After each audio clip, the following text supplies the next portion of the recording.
जय श्री राम मित्रों, मैं हूं दीपक और आप देख रहे हैं टीएसके टॉक्स। इस वीडियो में आगे बढ़े उसके पहले आप सभी को ढेर सारी शुभकामनाएं। पूरे विश्व में जितने भी राम भक्त हैं उन सबको ढेर सारी शुभकामनाएं, क्योंकि 500 साल एग्जैक्टली 500 साल नहीं, एग्जैक्टली तो 496 साल हुए हैं। 4 साल के बाद पूरे 500 साल हो जाएंगे जब 1528 में बाबर ने राम मंदिर को तोड़ करके उसके ऊपर अपनी एक मस्जिद तान दी थी। अब 500 साल के बाद हम भारतवासियों को हमारा हक प्राप्त हुआ है और इसमें कहीं कोई शक और संदेह नहीं है कि हम लोग बहुत भाग्यवान हैं, बहुत भाग्यशाली हैं जो हमें ये सौभाग्यशाली दिन देखना नसीब हुआ है। अदरवाइज़ आप खुद सोचें कि 500 सालों से ये लड़ाई चल रही थी, हमारी कितनी ही पीढ़ियां, मेरे पिताजी, दादाजी, नाना जी, उनके पिताजी, उनके दादाजी, उनके नाना जी, मतलब वो तमाम हमारे पूर्वज जो इस दिन का इंतज़ार कर रहे थे, उन्हें वो दिन देखना नसीब नहीं हुआ। लेकिन हम बहुत भाग्यशाली हैं जो कलयुग में हमने त्रेता युग को फील किया है। आप इमेजिन कीजिए जब वाकई में श्री राम थे त्रेता युग में और वो 14 साल का वनवास काटकर अयोध्या आए थे,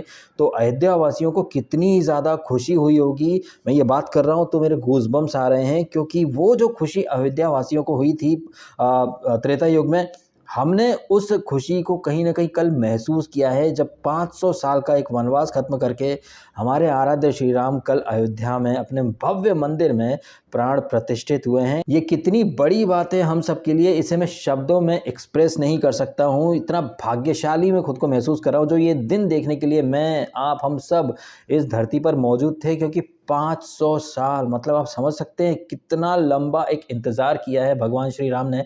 और ऐसा भी नहीं है कि ये जो राम मंदिर जो हमें अब 500 साल के बाद प्राप्त हुआ है ये पहले नहीं बन सकता था, अवश्य बन सकता था, स्पेशली आज़ादी के बाद से, क्योंकि सेकुलरिज्म का नाम लेकर के देश का पार्टीशन किया गया था और जितने भी इस्लाम को मानने वाले उस समय के जो रेडिकल माइंडसेट के मुस्लिम थे वो पाकिस्तान चले गए थे। इंडिया में तो सेकुलर लोग थे ना भाई साहब। सेकुलरिज्म का मतलब क्या होता है? जो सारे धर्मों का सम्मान करे। लेकिन ऐसा कौन सा सेकुलरिज्म होता है जो भारत में रहने वाले भारतीयों को अपने आराध्य श्री राम की पूजा करने से रोके? और जिस तरह से मुल्ला मुलायम ने कार सेवकों पर गोलियां चलवाई और हर संभव कोशिश करी कि अयोध्या में मंदिर ना बन पाए, इस तरह की हरकतें सिर्फ और सिर्फ राक्षस लोग ही करते थे त्रेता युग में, सतयुग में, द्वापर में। और कलयुग में ऐसा काम ये मुल्ला मुलायम या कांग्रेस पार्टी जैसे लोग करते फिरते हैं जो हर संभव तरीके से सनातन संस्कृति का विरोध करते हैं। लेकिन कहते हैं ना कि 100 सुनार की एक लोहार की, ये गीदड़ों की टोली कितना भी जोर लगाए, लेकिन हमारे मोदी जी हैं वो अकेले निकल पड़े। और मोदी जी ने जो काम करके दिखाया है, मैं कोई बहुत बड़ी बात नहीं कर रहा हूं, लेकिन जिस तरह से मोदी जी ने एक प्रतिज्ञा ली थी 1990 में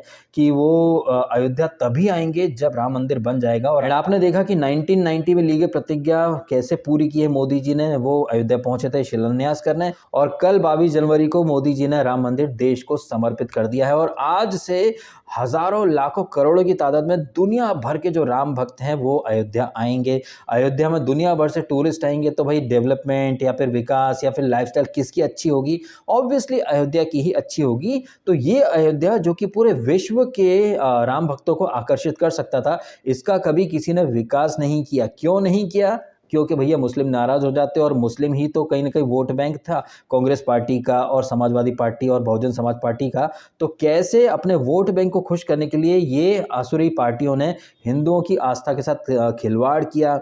ये कांग्रेस पार्टी, ये समाजवादी पार्टी जो हज हाउस बना सकते हैं, हज पर जाने वाले लोगों को सब्सिडी दे सकते हैं, लेकिन हमारे आराध्य श्री राम को इन लोगों ने टेंट में, तंबू में रखा हुआ था। उनके लिए ठीक से एक व्यवस्था वगैरह कुछ नहीं बनाई थी। आई थिंक ये सब देखकर तो अब तो आपको नींद से जाग जाना चाहिए कि सेकुलरिज्म के नाम पर कैसे बीते 70 सालों में हमें एक अलग ही दुनिया दिखाई गई। हमें हमारे ही देश में हमारे आराध्य से दूर कर दिया गया, राम जी को एक कल्पना बोल दिया गया, राम सेतु को मिथ बोल दिया गया, लेकिन बाबर और मुगल जो थे उन्हें हम पर थोप दिया गया। आज हर कोई खड़ा हो जाता है, कहता है कि भाई राम सेतु के क्या प्रूफ है, रामायण के क्या प्रूफ हैं, क्या आपके पास बाबर के प्रूफ हैं? कोई क्लिप है, वीडियो क्लिप, जहां पर यह साबित हो कि बाबर आया था, वो भगोड़ा गर्दुल्ला बाबर जो समरकंद से भगा दिया गया था, जिसे न खाने का शऊर था न कुछ करने का, और उसे हम सब पर थोप दिया गया कि बाबर ये था, वो था, ये था।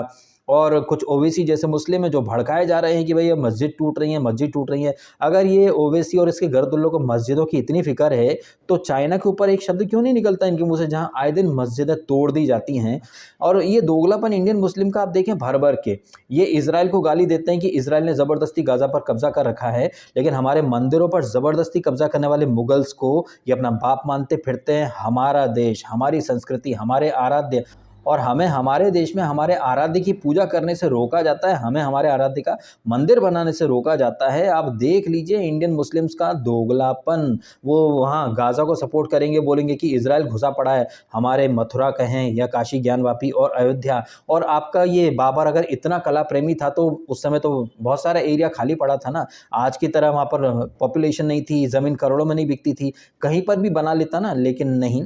बाबर ने पर्पसली, औरंगज़ेब ने पर्पसली, अकबर ने पर्पसली मंदिरों को तोड़ दिया है। मंदिरों की जो ईंटें और जो दीवारें थी उन्हीं पर अपना एक टोपा लगा करके बना दिया मस्जिद, और लोग बोलने लगे कि बड़े अच्छे थे, बड़े अच्छे थे, ये थे, वो थे। और जिस तरह से ये लिब्रांडो और गर्दुल्ली गैंग जो बोलती फिरती है ना आपसे कि भाई मंदिर से क्या मिल जाएगा, क्या इकोनॉमी बढ़ेगी, तो उन लोगों को एक करारा जवाब दीजिएगा कि भाई अमृतसर का नाम सुनते हो तो आपके जहन में क्या आता है, गोल्डन टेम्पल आता है या नहीं आता है। और आप जब जम्मू का नाम लेते हैं तो आपके दिमाग में वैष्णो देवी सबसे पहले आती है। उसी तरह से आप जब मुंबई का नाम लेते हैं तो आपके जहन में सिद्धि विनायक आता है, हाजी अली आता है, महालक्ष्मी टेम्पल आता है।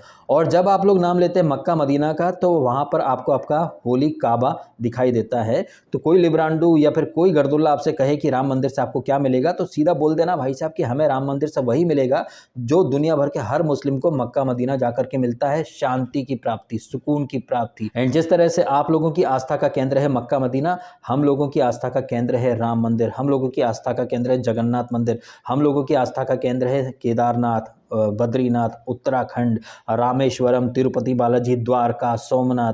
तो हमारा देश तो सदियों से सनातन का देश रहा है और सनातन संस्कृति में पत्थर भी पूजे जाते हैं, ठीक है। तो इस तरीके से आप बोलती बंद कीजिएगा लिब्रांडुओं की, जो आकर के ज्ञान देंगे मंदिर से क्या रोजगार मिलेगा। अगर मंदिर से रोजगार नहीं मिलता ना मुन्ना, तो अजमेर भी मत जाया करो, वहाँ पर भी मजार से कुछ नहीं मिलने वाला है। अगर मंदिर से कुछ नहीं होता तो मक्का मदीना भी मत जाना, क्योंकि वहाँ से भी कोई रोजगार नहीं मिलता। अगर वहाँ जाना है तो राम मंदिर जाने से हमें मत रोकना, ठीक है। सीधी बात, नो बकवास। चलिए इन सारी बातों के साथ वीडियो खत्म कर देता हूँ। जय श्री राम।